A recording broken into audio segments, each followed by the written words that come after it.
Olá, se você chegou de surpresa nesse vídeo, na verdade ele não é um vídeo, ele é um podcast transformado em vídeo. Ou seja, ele foi feito para ouvir em outras plataformas, como Deezer, Spotify, enfim. Mas eu sei que como nem todo mundo tem acesso a um streaming de áudio decente, eu tô optando por disponibilizar os podcasts em vídeos também. Então toda quinta vai sair um podcast, ele não tem imagem, né, além dessa apresentação, mas eu espero que vocês gostem e consigam curtir. Se você gostar desse podcast, você pode conferir os outros que vão estar linkados na descrição. Então é isso, curta seu programa.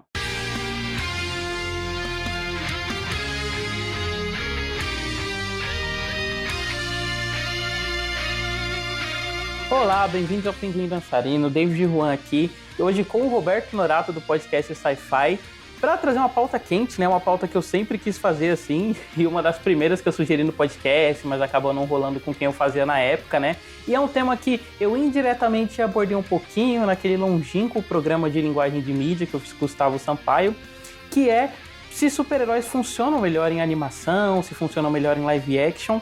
Mas antes da gente entrar propriamente nesse assunto, eu queria perguntar pro nosso convidado, né, o Beto, que live actions que você gosta que lembra animação, né? Já que a gente vai falar de animação funciona melhor que live action, eu queria começar com essa relação espelhada, né, de live actions que lembram animação. Bem, de live actions que eu separei aqui que lembram animação, tem alguns que não lembram tanto diretamente de animação, mas assim, me lembram um pouco a vibe de quadrinho. Eu coloquei aqui basicamente tudo do Robert Rodrigues pro público infantil. Quase tudo que ele fez pra, Pequenos Espiões. Me lembra bastante uma coisa que... Me lembra bastante um quadrinho ou um desenho animado mais infantil feito em live action. Tem os dois filmes do Scooby-Doo, que teve roteiro do James Gunn, que eu acho que foram uma boa tradução da animação pro live action. Acho que seguiu o mesmo tom, o mesmo ritmo. Tem o Speed Racer das Wachowski, né? Basicamente tudo que as Wachowski fazem tem essa vibe de animação, essa coisa de quadrinho, anime, mangá. Tem o Speed Racer, o Matrix, o Cloud Atlas também. De novo, indo pra quadrinho, tem o Quinto Elemento, do Luc Besson. Foi basicamente não quero dizer cópia do Incal, mas é uma versão, meio que uma homenagem ao Incal. Melhorada. Hã? É uma versão melhorada. Melhorada? Não, aí calma lá.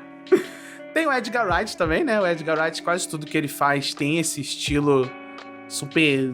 direção super rápida, dinâmica, que parece uma animação. O Taika Waititi também, o Wes Anderson.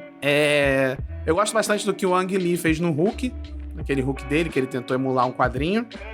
E que diga-se de passagem, né? Provavelmente é o pioneiro, assim, desses filmes de estilização visual. Por exemplo, eu lembro que uma vez eu fiz um meme, né? Falando Scott Pilgrim e esses filmes mais estilizados, apontando pro Speed Racer das Wachowski, falando, você foi meu pai, ou você foi meu professor, né? Mas, olhando em retrospecto, realmente acho que seria mais, assim, o Hulk do Ang Lee, porque eu acho que ele que trouxe, assim, pros grandes holofotes, ainda que ele tenha sido meio que mal recebido na época, né? Pô, eu gostei bastante dos exemplos que você trouxe, Roberto, porque eu acho que, querendo ou não, se apontou para muitas direções diferentes, né, e que são coisas que a gente associa à animação por escolhas diferentes, tipo o Wes Anderson é por causa da direção de arte, do tratamento de personagens, as Wachowski tem essa coisa da linguagem de câmera e tal, o Edgar Wright por conta dessa montagem mais dinâmica, mas eu acho que a gente passa a enxergar muito, né, como animação e como quadrinho, qualquer narrativa que seja um pouquinho mais estilizada, né, Sim. Não sei se você concorda muito com isso, mas tipo, tudo que foge um pouco do sóbrio,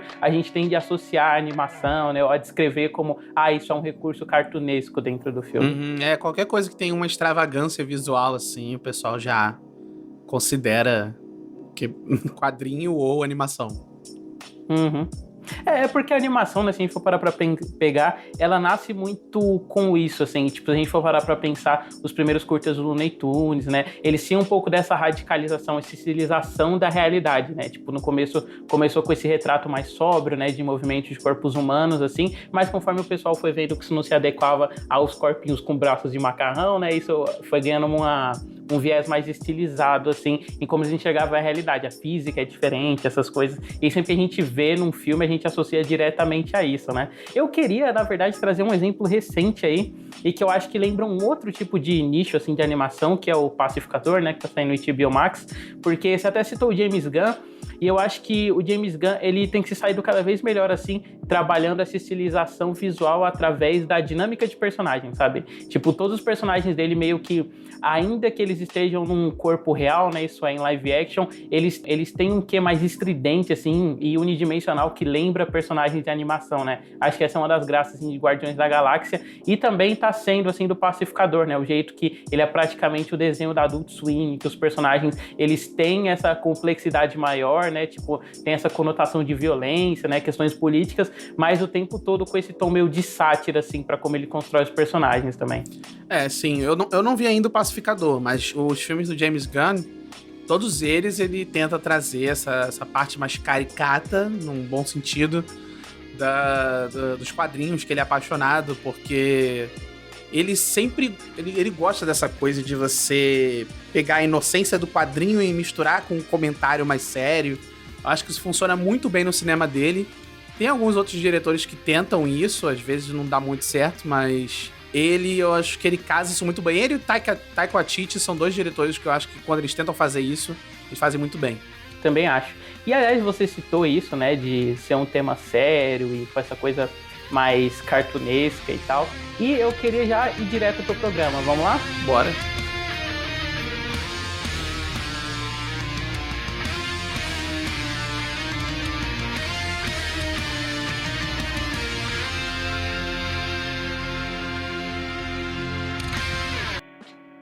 Então, eu queria muito puxar esse gancho do que você falou, porque quando eu comecei a pensar nessa pauta, foi logo depois que eu vi o piloto da série Titãs, né, e depois eu vi o resto da temporada, que assim, eu achei ela uma série horrorosa, assim, em todos os sentidos possíveis. E na minha cabeça, eu sempre comparava muito ela com Justiça Jovem, porque a série, ela tinha um interesse mais maduro, assim, de desenvolvimento de personagem, né, e tal. Mas eu sempre achei que ela ficava devendo, assim, em relação aos desenhos. E aí eu queria perguntar pra você, Beto, por que você acha que isso acontece? Antes, né, se você perdeu aí, ou pulou a abertura, né, se você foi espírito de porco, lógico, e não só conhece o Beto, fala pra gente, Beto, quem é você e onde a gente encontra o seu trabalho. Meu nome é Roberto, eu tenho um canal chamado Primeiro Contato Sci-Fi, onde eu falo de ficção científica, deu pra ver pelo nome. Eu falo lá de cinema, séries, quadrinhos. Eu ainda não consegui fazer um vídeo de quadrinho, mas no site tem. Eu também tenho um site onde eu escrevo. Eu sempre dou preferência pra escrever, mas eu sei que o canal dá mais visualização, então eu sempre falo do canal primeiro. Quem quiser me seguir lá, Primeiro Contato Sci-Fi, no Twitter eu sou PC Sci-Fi, e no Instagram eu sempre indico que não me sigam, porque eu não quero alimentar o Instagram, eu quero que ele morra aos poucos. Então, eu citei, né, o caso de Titãs, mas são inúmeras outras séries, assim, que elas lidam com esse elemento que é de origem, né, mais cartunesca, que é o quadrinho, que é essa coisa mais estilizada e tal, mas quando vão passar pro live action, acabam se perdendo, assim, e dosar isso com uma linguagem mais realista. Então eu queria começar a abrir o programa, né, com uma pergunta que é: quadrinhos são mais próximos de animação ou de live action, você considera? Depende muito da abordagem do diretor também, né, porque se você tem um diretor como o James Gunn, que a gente mencionou, o James Gunn, se ele fizer animação ou live action, ele vai tentar seguir o ritmo, a mesma atmosfera, a abordagem de um quadrinho. Então ele vai tentar trazer aquela sensação de galhofa, de ação interminável, aquela coisa extravagante, colorida, divertida. Mas assim, geralmente, né, a gente linka muito mais animação com quadrinho, né? Deve ser porque as duas são bem expressivas, são bem coloridas. E o cinema hoje em dia, cada vez mais em filmes de herói, o pessoal dá uma preferência pelo realismo, entre aspas, aqui, que eu tô tentando fazer aspas, mas não dá pra ver. Mas todo mundo preza por um realismo nos filmes de quadrinho, o que, obviamente, funciona se for, por exemplo, um filme do Batman, né? Um filme do Batman, quando o Nolan fez a versão dele realista, funcionou muito bem. Mas aí depois veio o Snyder tentando fazer a mesma coisa com o Super-Homem, não funcionou muito bem, porque o Snyder, ele não tem a sensibilidade que o Nolan teve com o Batman. Então ficou uma coisa meio confusa, mas eu já tô falando mal do Snyder já cedo. Eu tenho coisas do Snyder que eu gosto, já vou dizendo, mas é isso, eu não sei se eu me embolei um pouco, mas eu acho que os quadrinhos têm uma facilidade maior para serem traduzidos em animação, do que pra live action, eu acho. Porque live action você também tem a movimentação das pessoas, o ser humano tem suas limitações físicas. E a não ser que você encha o filme de CGI também, né? Então não tem como você fazer tudo o que você faria num quadrinho. É meio que impossível. Não que um seja inferior ao outro por conta disso. Cada um tem suas limitações, cada um tem suas vantagens. Sabe? Cinema é movimento, quadrinho não é movimento. Mas quadrinho também tem coisas que só na nona arte você consegue fazer. E no cinema já não dá pra você fazer exploração de quadro, de você fazer igual o Alan Moore fazia no Prometeia, que você ficava girando o quadrinho numa página infinita. Esse tipo de coisa, eu acho que esse tipo... Cada formato traz uma coisa diferente, mas eu acho que a animação consegue explorar melhor o que o quadrinho apresenta, sabe? Não sei se ficou muito claro. Ficou sim.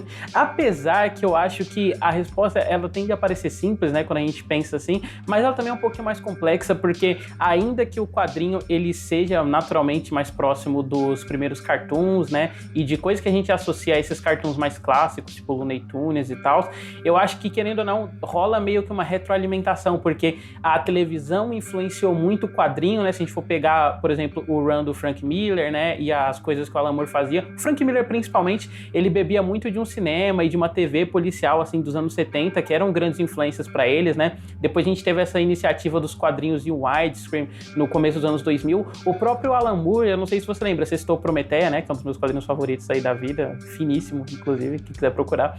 Ele tem aquela edição que ela é toda em widescreen para imitar um filme dos anos 50, eu adoro, né? Isso.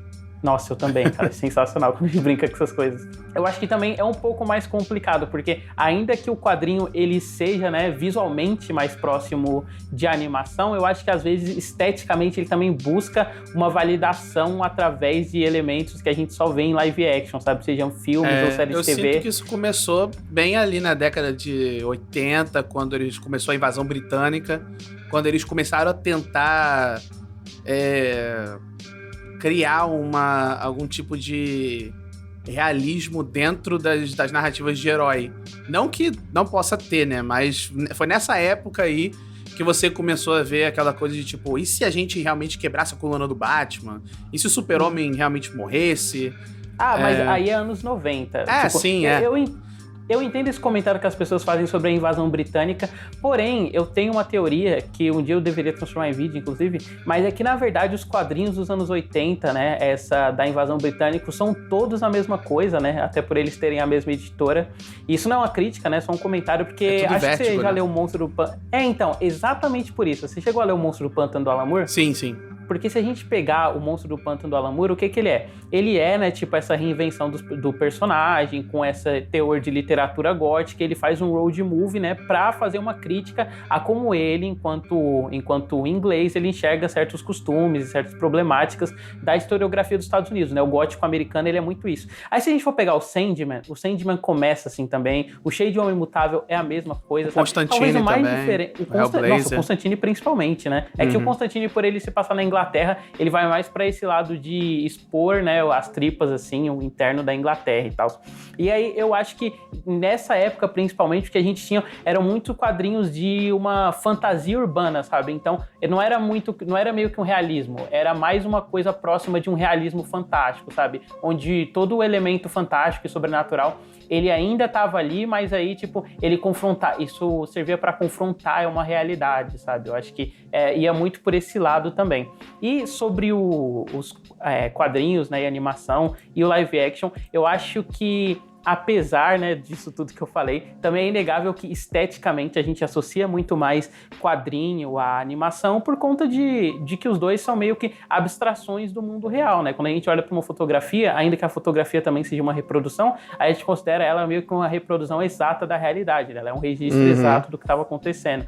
Enquanto o quadrinho e a animação ainda é um desenho feito por cima de alguma coisa, né? A gente reconhece ela mais como abstrata, ainda que alguns filósofos aí, né, até alguns autores famosos que eles discordam, eles acham que, na verdade, tudo que a gente vê em tela é animação, entendeu? E aí só depende do grau do quão animado a coisa é. Isso é interessante. Segue essa linha, né? Não é a realidade mais. É bem aquela teoria daquele pintor, né? De que isso não é o cachimbo. Porque Exatamente, você tá olhando pro desenho do cachimbo, por mais real que seja, ainda não é o cachimbo. Ainda é tinta né? uma outra representação. É uma representação do cachimbo, não é o cachimbo. Sim. E aí, eu já queria puxar, então, né? A gente falou sobre isso de representação, abstração e tal. Esse fenômeno que rola, né? De abstração em duas diferentes instâncias, assim. Pelo menos que eu considero em duas diferentes, ou a gente pode discutir agora se elas não são a mesma. Que é o seguinte... O quadrinho, ele tem, por si só, desenho e tal, ele é uma abstração de como a gente enxerga a realidade, né? Animação, principalmente. Já o super-herói, como conceito, ele é uma abstração de temas, né? A gente associa personagens a determinados conceitos e os personagens são extensões desses conceitos, né? São os conceitos que guiam esses personagens. Você acha que o fato do conceito, ele ser uma coisa abstrata e a animação, ela ser diretamente abstrata, permite que ela consiga absorver melhor, assim, características dos personagens ou mesmo da narrativa?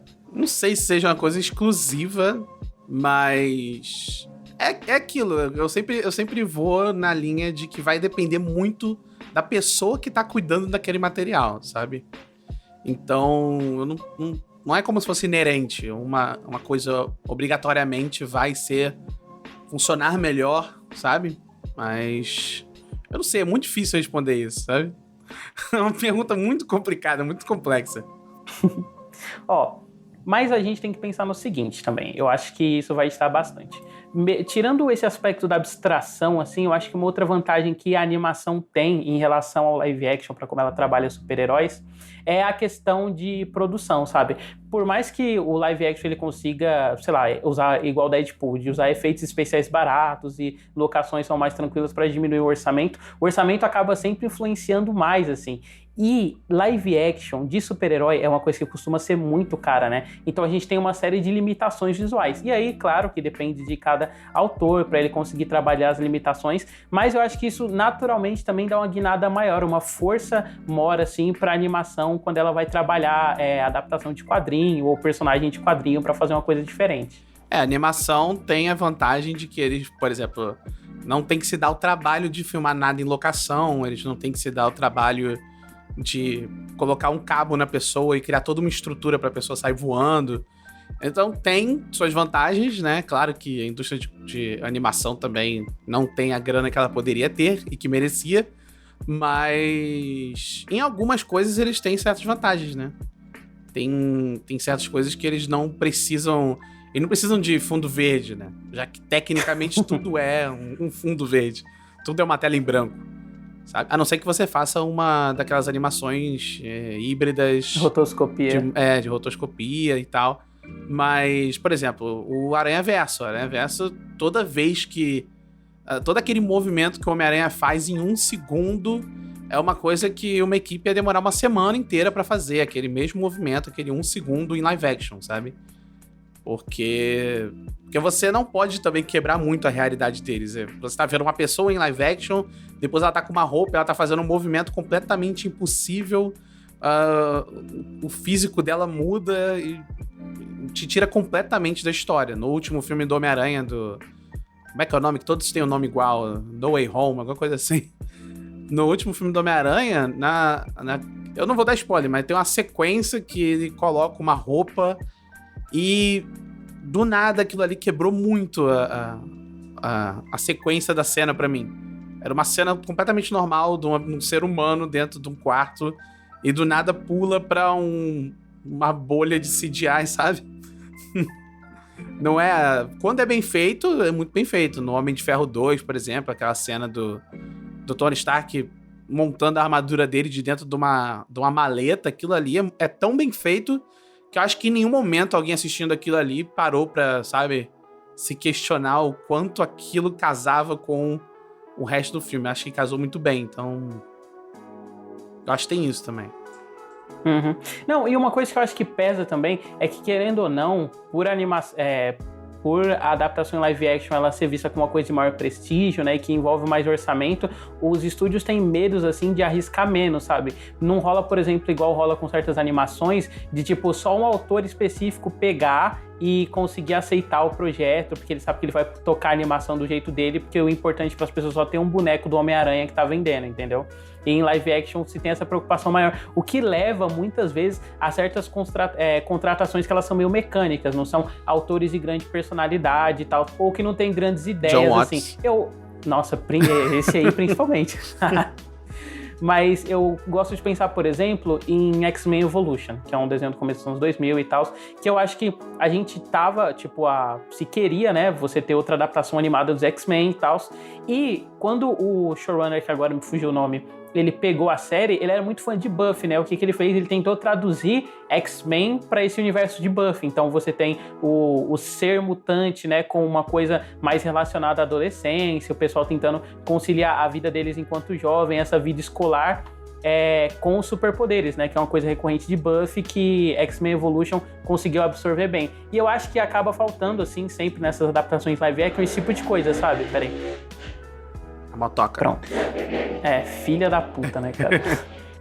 E eu acho que acaba faltando muitas vezes assim, né, nessas adaptações live action, esse tipo de personalidade ou esse tipo de liberdade mesmo para poder arriscar com os projetos, sabe? Querendo ou não, a gente viu aí a Sony jogando no seguro, né, por muitos anos com o Homem-Aranha, até que ela arriscou e conseguiu fazer do Aranhaverso. Claro que assim, esses riscos, eles nem sempre são benéficos para a franquia, né, ou rendem bons filmes, mas eu acho que querendo ou não, com o risco, né, e com a possibilidade de ver algo novo, que a gente acaba sempre se beneficiando também. É sempre melhor arriscar e ter alguma coisa diferente, né, do que ver a mesma coisa.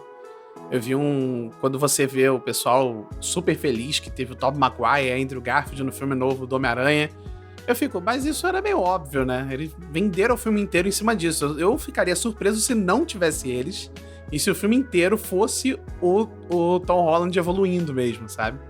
Mas sobre isso que você falou também, depende também do estúdio. Eu vejo a Marvel agora trabalhando muito mais como uma reunião de acionistas, sabe?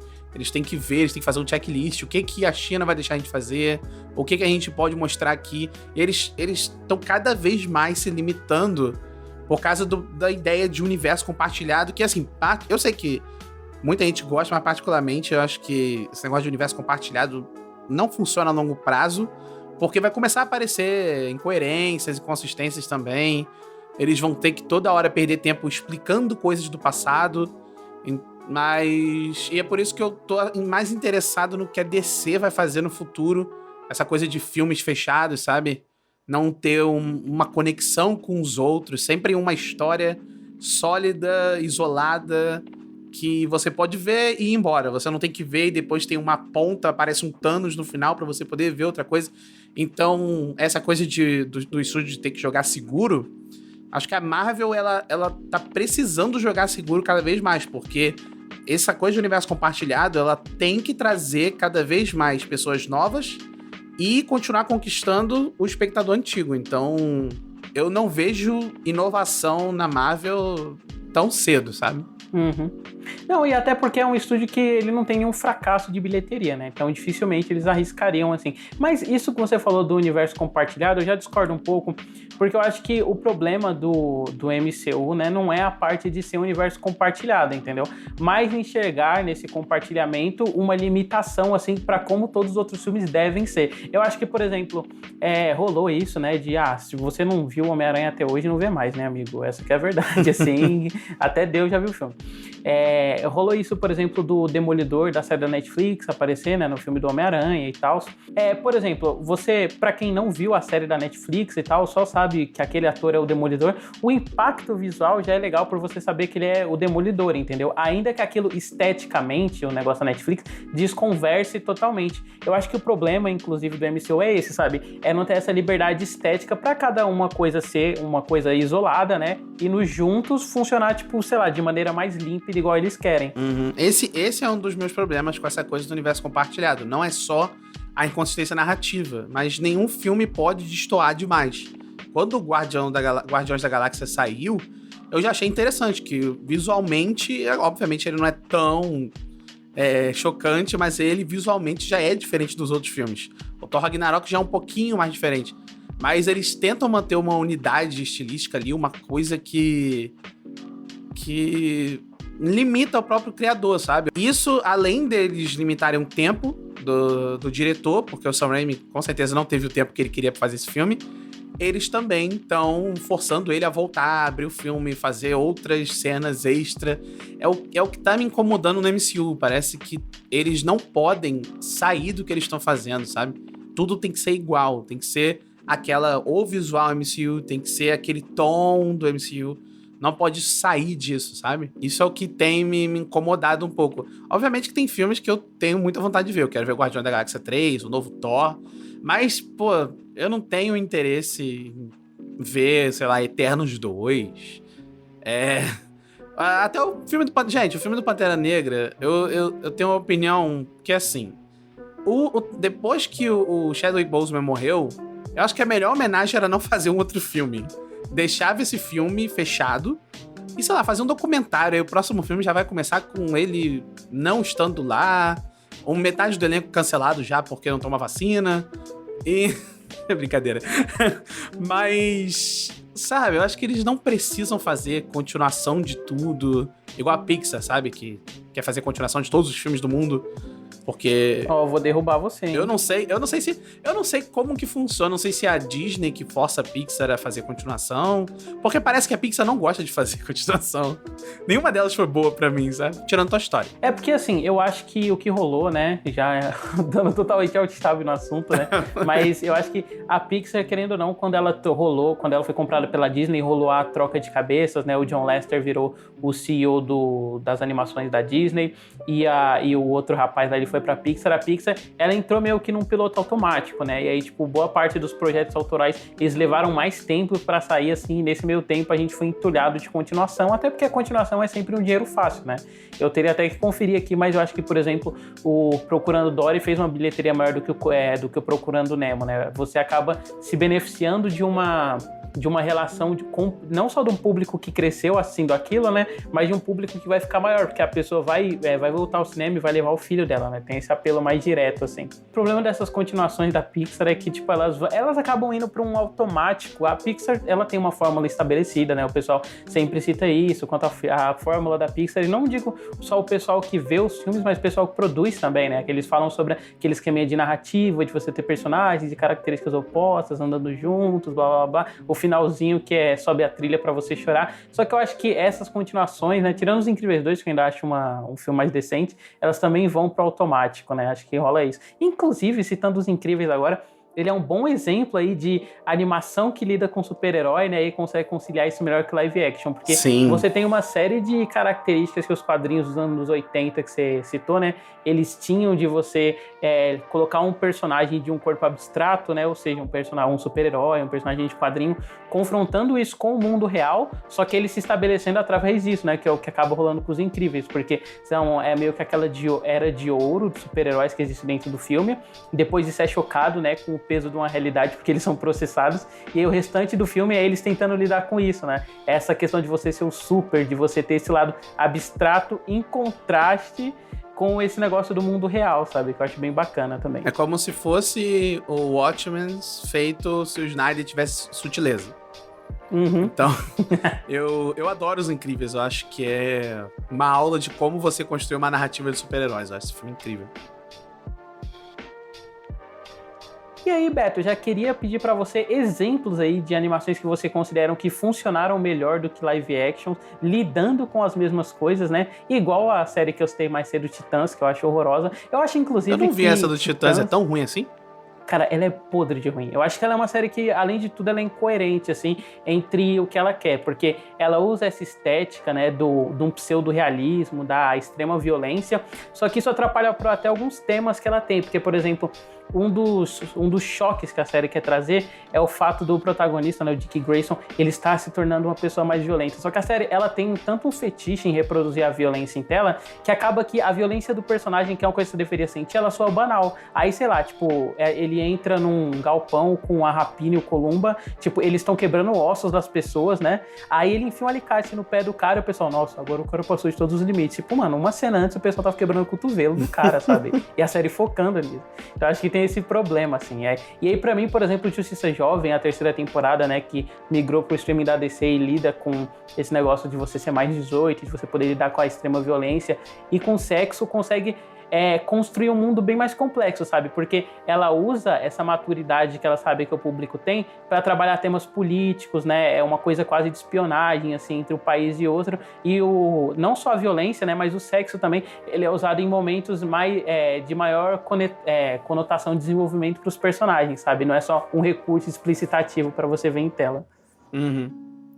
Pô, esse tipo de série, assim, isso aí, do jeito que você explicou, parece que você está definindo Fundação. A série de Fundação foi basicamente isso aí também. Ela tentou um tom diferente, ela tentou umas coisas diferentes do livro, só que ela se perdeu completamente na proposta. Aí ela começou a imitar outras séries. Uma hora ela quer ser Game of Thrones, uma hora quer ser The Expanse. No fim, nada combina, nada casa, nada funciona, nenhum personagem tem uma motivação que combine com a temática da série, tudo é solto, sabe? Então, eu sempre acho uma brecha pra falar mal de Fundação, foi mal. Justo. É muito ruim, não assistam Fundação. Ou assistam só pra falar mal com propriedade. Ah, é verdade. Assistam, eu não sei se alguém vai conseguir assistir até depois do terceiro episódio, porque tem muita gente que largou logo no começo, é muito ruim. Ironicamente, foi o episódio em que eu parei. Sério, viu? Sim. Não, mas não por nenhum motivo particular, foi só porque eu tava vendo semanalmente e aí na outra semana demorou pra sair a legenda, eu falei, depois eu vejo e nunca voltei. Eu tava fazendo os textos, que eu também escrevo no Plano Crítico, aí eu tava fazendo os textos do Fundação semanal e toda semana eu só via comentários das pessoas falando, eu já tô querendo abandonar, eu só não abandono porque eu quero passar raiva toda semana. Inclusive, vou contar um spoiler aqui, mas toda semana quando você lançava um texto, eu ia lá, via o texto e via a sua nota, e era bom que nunca era uma nota boa, cara, muito gostoso de acompanhar. No Fundação? Tipo de coisa. Uhum. Eu acho que eu só dei uma nota boa acho que no primeiro e no penúltimo, porque no penúltimo parecia que ia dar em alguma coisa, mas não deu. Então, vamos começar com super-herói, né, que é a nossa pauta, e depois a gente entra em outras que foram adaptadas pra live action e tal. Eu acho que já é clichê essa resposta, mas eu acho que o Aranha-Verso, porque o Homem-Aranha, o jeito que ele se movimenta, no quadrinho, é claro que é estático no quadrinho, uma imagem, mas no quadrinho, do jeito que os painéis são distribuídos, parece... A movimentação do Homem-Aranha parece uma coisa muito mais interessante, muito mais mágica quando você tá lendo. E aí nos filmes eu sempre achei que era interessante também, mas era muito repetitivo, sabe? Era sempre os 3, 4 tipos de movimento, sempre. Olha, eu já discordo aí, mas pode concluir. Não, isso depois do Sam Raimi, obviamente. Tô falando mais do... O Mark Webb mesmo, apesar de eu não gostar dos filmes dele, eu acho que ele é um diretor visualmente muito interessante, e uma das coisas que ele sabia fazer muito bem no filme era essas cenas de balançar, sabe? Não só a primeira cena lá do segundo filme, eu acho do caralho, o jeito que ele consegue correr a câmera pelo corpo do personagem pra dar um senso de dinamismo, mas a cena que ele tá enfrentando o Electro, sabe? A última, que o Electro usa naquelas turbinas de... Electro é legal. O único problema que eu tenho com essa cena do Electro é que vem aquela coisa, tem um excesso de CGI ali que eu me distancio demais dessa cena. Os movimentos do Homem-Aranha nessa cena são muito bons. Eu adoro quando ele vai passando entre os postes de eletricidade, sabe? As torres. Eu adoro a ideia, sabe? Eu adoro o storyboard da cena, mas na hora que eu vejo, eu não consigo me conectar com ela. Eu vejo aquele blob, sabe? É muita coisa, parece... Eu acho que essa cena inteira, eu acho que nada tá ali de verdade. Acho que ela foi toda feita. O pior é o John Watts, né? Porque o John Watts, ele só filma o Tom Holland na mesma posição, né? Não, o John Watts é escrotíssimo. Ele sempre filma o Tom Holland do peito pra cima, sempre o mesmo movimento, né? De cima pra baixo, fazendo aquele swing e acabou. Ele não faz mais nada com o Homem-Aranha. É patético. O Mark Webb, realmente, ele faz umas sequências de movimentação do Homem-Aranha que são muito boas. Mas o Aranha-Verso, acho que o Aranha-Verso ele consegue fazer umas coisas que realmente ele ele consegue fazer aquele movimento que lembra um inseto, lembra uma aranha, e não destoa tanto, sabe? Porque casa com o resto do formato da animação. Eles conseguem colocar o porco-aranha e ele não se destaca tanto assim. Na primeira vez, obviamente, mas ele não fica muito fora da narrativa que eles estão apresentando, sabe? Se você tentasse colocar um porco-aranha em live action, não sei se eles iam conseguir fazer do mesmo jeito. Então, eu gosto do Aranhaverso, eu acho que a movimentação no filme do Aranhaverso é muito mais interessante, ele parece mesmo o Homem-Aranha dos quadrinhos. E eu também gosto de como eles conseguem inserir onomatopeias e coisas impossíveis, abstratas assim, sem... Eles não precisam ter uma desculpa, sabe? Eles só fazem e casa, combina, sabe? Sim. Nossa, e é legal porque o Aranhaverso, né, por conta dele ser uma animação, né, você tem a vantagem do cenário meio que se desdobrar em volta do personagem, né. Eu acho que um problema, assim, que outros filmes enfrentam, né, em lidar com essa questão de ser mais abstrato, mais estilizado, é que geralmente o pessoal não consegue enxergar o CGI com o potencial para você fazer outras coisas, sabe, tipo, além de ser um fundo estático. Eu acho que por isso mesmo o Speed Racer que você citou das Wachowski, ela ganha muito, né, porque as Wachowski tem essa ideia meio que de usar o cenário em CGI para compor a mise-en-scène. Então, às vezes, o cenário corre, ele vira luzes em volta do personagem. O jeito que elas... A montagem do Speed Racer, aquilo ali foi Deus tocando as Wachowski, porque aquilo ali é de uma criatividade que eu não sei explicar de onde veio. Assim, elas tiveram muita paciência para poder montar aquelas cenas. Aquela sequência do Speed... de luta. Lembra que eles estão lutando perto de um penhasco? Sim. E eles brincam com a profundidade da imagem. Eles colocam um personagem lá no fundo levando um soco de um personagem em primeiro plano. Eles fazem um personagem puxando a tela, sabe? Puxando a cena inteira, sabe? Eles tiram como se fosse um desenho animado mesmo. Eles levantam uma tomada e cortam pra outra, fazendo um movimento de mão, sabe? É muito bizarro isso, é muito criativo. Eu não sei nem como explicar, eu tô tentando explicar que é muito bizarro. E eu fico imaginando como é que elas fizeram isso, sabe? Como é que elas não como elas executaram, como elas chegaram na ideia. Acho que é mais difícil ainda do que como elas executaram. Porque elas executaram muito bem, porque elas dão um tratamento, dão uma atenção. Elas, como você mencionou, elas usam o CGI como uma ferramenta narrativa. Não como uma coisa pra você incluir ali quando você não tem uma ideia do que fazer. Então... Mas eu fico impressionado como que elas tiveram essas ideias no Speed Racer, sabe? Cara, não, esse aí é fantástico, né? Na verdade, tem uma série de outros aí, se a gente for ver, adaptações que conseguem lidar melhor com isso, né? Tipo, com a mesclar a linguagem. O Scott Pilgrim, ele é um bom exemplo de adaptação de quadrinho que consegue conciliar, né? Tipo, até porque o Scott Pilgrim, acho que muita gente não pensa nisso, mas o quadrinho, ele usava a linguagem de videogame, né? Então, live action, ele usa a linguagem de quadrinho, mas ele também brinca com outras coisas, tem aquelas referências a sitcom, eles recriam cenas de Seinfeld, sabe? É bem legal, assim, esse lado mais experimental, assim. Toca a trilha do Seinfeld quanto aparece o ponto de vida do Mario... E ele joga uma pessoa pro alto e vê uma onomatopeia da pessoa gritando. É uma bagunça, mas é uma bagunça boa. Aliás, uma coisa que eu acho importante discutir antes que a gente esqueça é o seguinte. Eu tô trazendo essa pauta, né, de super-heróis funcionarem melhor em animação, eu acredito nisso e tal, mas eu também acho que às vezes rola um efeito de a galera, o fã de quadrinho e de super-herói, ele é por natureza meio essencialista, assim, com os personagens, né? E aí a discussão em torno disso sempre soa uma coisa de, não, mas um personagem, ele foi feito de um jeito, ele não pode ser feito de outro e tal. E quando isso rola em animação, isso raramente causa esse estranhamento, né? A gente tem, por exemplo, aquele desenho do Batman de 2005, que ele era igual o desenho das aventuras de Jack Chan, e que o pinguim lutava pinguim fu, e isso obviamente não irritar ninguém, porque é um desenho do Batman. Mas quando você vai pra live action é outra história, né? As pessoas enxergam live action como meio que uma mídia definitiva para transplantar o quadrinho, né? E aí rola sempre essa discussão. Você não acha que também rola um papo meio essencialista, conservador, assim, das pessoas? Tipo, por exemplo, eu gosto do Homem de Aço, né? O filme do Zack Snyder e tal. Sempre que as pessoas vão reclamar, começa com aquelas reclamações de não, mas é porque o Superman não faria tal coisa, ou ele não agiria de tal jeito e tal.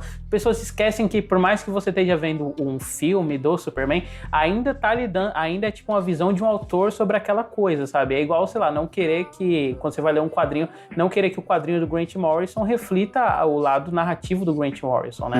E eu acho que com o Batman, né, que tá chegando aí, a gente tá vendo bastante disso também.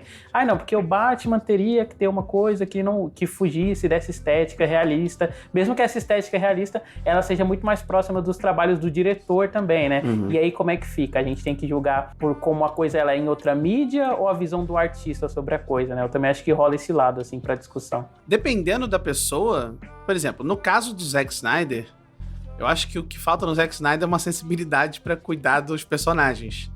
Porque a ideia dele fazer uma coisa realista, no sentido de como seria a reação de todo mundo com o Super-Homem chegando à Terra, sabe? Acho muito interessante isso, aquela coisa dos militares segurando ele e tal. O problema é que o Zack Snyder tenta misturar um batalhão de simbolismos que não casam. E eu acabo ficando confuso, eu não sei o que ele quer dizer com aquele filme. Mas sobre esse negócio também do pessoal achar live action o formato definitivo também, vem muito de preconceito, né, com a animação. As pessoas veem a animação como uma coisa inferior, não sei porquê. Eles acham que o filme tem que ser... como é que eu posso dizer? É como você falou, tem que ser um formato definitivo do personagem. É aquele formato e pronto. Tem gente que acha que o Aranhaverso nem conta como filme do Homem-Aranha. Tem gente que fala, não, mas esse não conta, esse não é live action. Quem interpretou ele? Não sei. Mas eu concordo, cada filme vai depender da abordagem do diretor. Vai depender acho que o fã ele tem que se desprender um pouco do que ele quer do filme, o que ele quer da adaptação do material, porque o que tem de nerd chato querendo que o material seja completamente fiel ao original, aí não tem nem, né, como contar. Mas é isso, eu acho que o pessoal tem um preconceito, parte disso é um preconceito, e o outro é porque eu acho que o pessoal gosta de ver um tipo de realismo. Eu não sei o que a pessoa tem com isso. Eles gostam de criar uma conexão com o real. Eu não sei como explicar isso, sabe?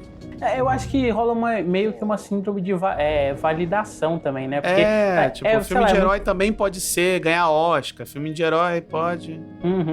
Não, é porque eu acho que pensando num público mais civil também, tipo, é muito mais tranquilo, sei lá, seu primo, sua tia vem te visitar em casa e te pega assistindo um filme live action, entendeu? Eles não vão ficar te olhando estranho igual você tá assistindo um filme de animação, assim, por 30 anos, sabe? Acho que rola esse lado, assim, porque como a animação, ela é uma mídia que ela é associada, né, ao público infantil e tal, às vezes o fã de super-herói tem medo de ter esse estigma e tal, mesmo que ele esteja lendo histórias que são idealizadas para um público de 12 anos, né?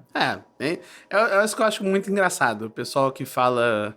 Eles levam muito a sério uma coisa, querendo que valide uma coisa que não precisa validar, gente. Você pode só ver e se divertir, não precisa...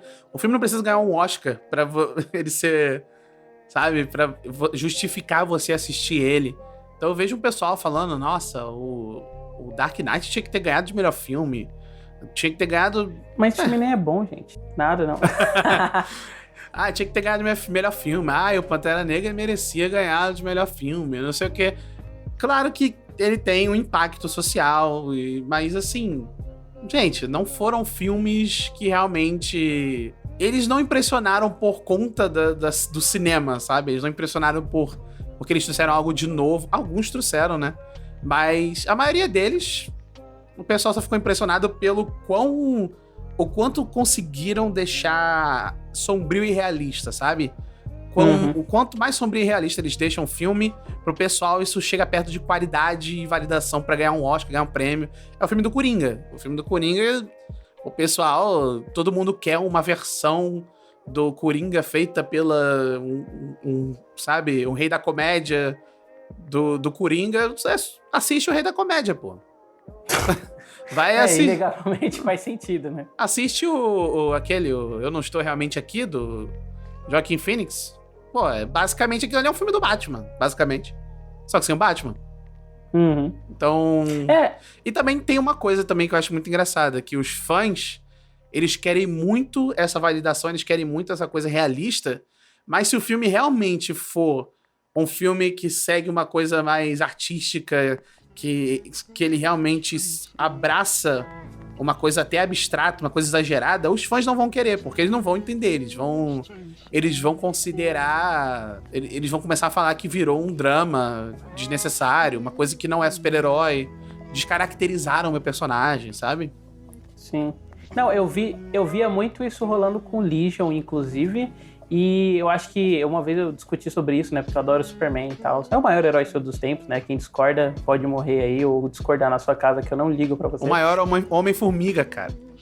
Nossa, caralho. É o favorito da Val. Principalmente quando ele usa gigante. Mas, e a pessoa falou isso, né? Tipo, que umas histórias do Superman que ela leu descambavam pra esse lado mais humano da coisa e tal. Que no fim, eu acho um comentário meio esdrúxulo, porque é pra onde a maioria das histórias caminham, porque histórias são sobre nossas falhas humanas, né? Então não tem como negligenciar essa parte. Você pode fazer, por exemplo, um puta sci-fi espacial, assim, igual as mega sagas do Lanterna Verde, né? O Guerra dos Anéis, A Noite Mais Densa e tal, mas no fim essas histórias são sempre em como aquilo vai impactar a vida dos personagens. Eu acho que tem isso também. Mas, tipo, indo pra esse lado do art house de super-herói, né? Art house já é um termo errado de se usar, né? Mas é o pós-horror. É o pós-horror dos filmes de drama, né? É foda. Eu acho que, por exemplo, Legion conseguiu lidar, assim, com esse lado de pegar o lado abstrato do super-herói e transformar numa coisa meio surrealista e que também foi negligenciado, né? Pela galera. A galera acha chato, acha que, sei lá, tá usando aquilo só pra se validar, então é meio complicado essa linha. É, exatamente. Quando saiu Legion, eu lembro que eu vendi Legion como se fosse a melhor coisa do mundo. Quando saiu o primeiro trailer, eu fiquei elogiando antes de sair, da série ser lançada. Quando lançou, eu tava lá elogiando, falando, gente, esse é o tipo de série que vocês têm que dar atenção caso vocês queiram séries mais originais, uma coisa mais criativa. E todo mundo odiou Legion dizendo a mesma coisa. Primeiro, não parece um quadrinho do X-Men.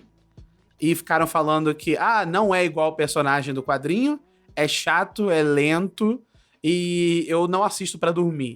Eu fiquei, porra, se você dormiu, aí isso diz mais sobre você do que sobre o Legion. Pô, série cheia de ação logo no começo, eu achei até, não precisava tanto, mas tudo bem. É isso, o pessoal, eles não querem essa validação de verdade, eles querem ser reconhecidos sem nenhum esforço, sabe? Eles não querem uma coisa diferente de verdade. É Star Wars. Eu passei hoje o dia no Twitter brigando com o fã de Star Wars por causa disso. Até porque, né, em 2022 ser fã de Star Wars aí...